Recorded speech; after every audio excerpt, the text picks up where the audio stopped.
Hello, movie lovers, and welcome to my movie review for Guardians of the Galaxy Volume 2. Now, I was going to go ahead and review this movie last weekend whenever it came out. I had some technical problems, but hey, I'm back again, and I'm here to give you another movie review. So, that being said, I actually enjoyed this movie for what it is. At first and everything, I was like, okay, I didn't like it as much as the first movie, but as long time as I had to think about the whole entire thing, I've actually enjoyed this movie a lot. This movie deals with father and son relationships or family in general. I love the chemistry between Chris Pratt and also Ego, the Living Planet, which is also played by Kurt Russell. I love this whole entire thing, but the very beginning of it is kind of a mixture for me because I didn't know who was going to be the main antagonist in this film. And the main antagonist isn't the gold people at the very beginning of it. It's actually Kurt Russell. Okay. Um, but I love the chemistry between Chris Pratt. I love what they're doing here between those two characters. The way they were able to handle it. You actually believe that Kurt Russell and Chris Pratt, which is also Star Lord, are father and son. I love that aspect. I love what they did with that. I liked how they went on with it. And not only that, but I also felt like there was like a lot of character development with Chris Pratt, also with Ego.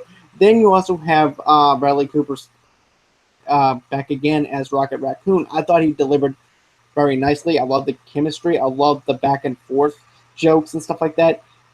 I also like Drax. Now, Drax, I'm gonna actually tell you this: if you're looking for a lot of action with Drax or whatever, you're not gonna get it at all on this whole entire deal because um, you're only gonna get it in one scene, and that's at the very beginning. Other than that, you're not gonna get Drax a lot.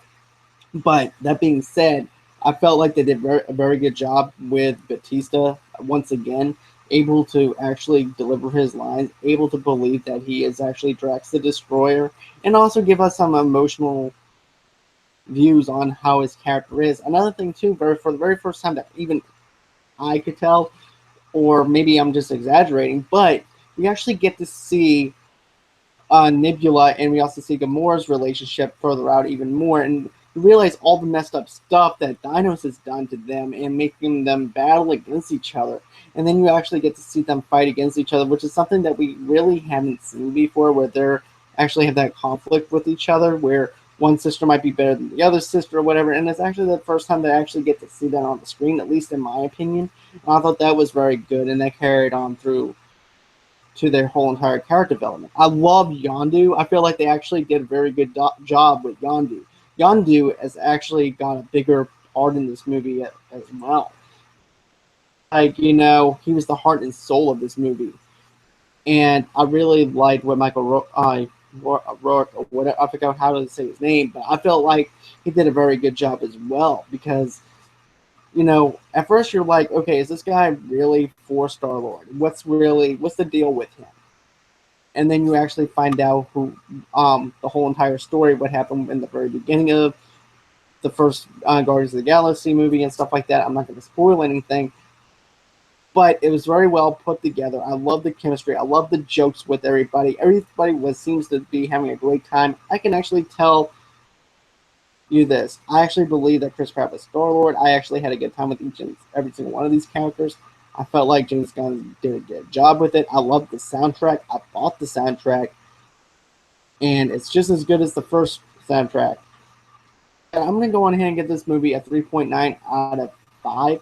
Not for the simple fact that I wanted it to be just like the first one. It's just that for you, my expectations was a little up here. And because it didn't require those, didn't meet those expectations, they're kind of a little bit lower.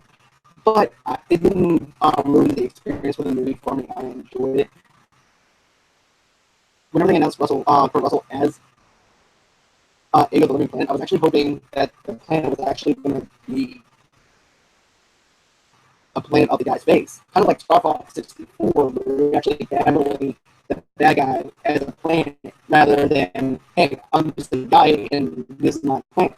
Which is a mixture of kind of both, but I was actually glad to actually see the face on the planet. So I actually like that. So that being said, what do you guys think? Did you like Guardians of the Galaxy Volume 2? Well, tell me you didn't like 2. I like to know. Don't forget to leave me the thumbs up, and until next time.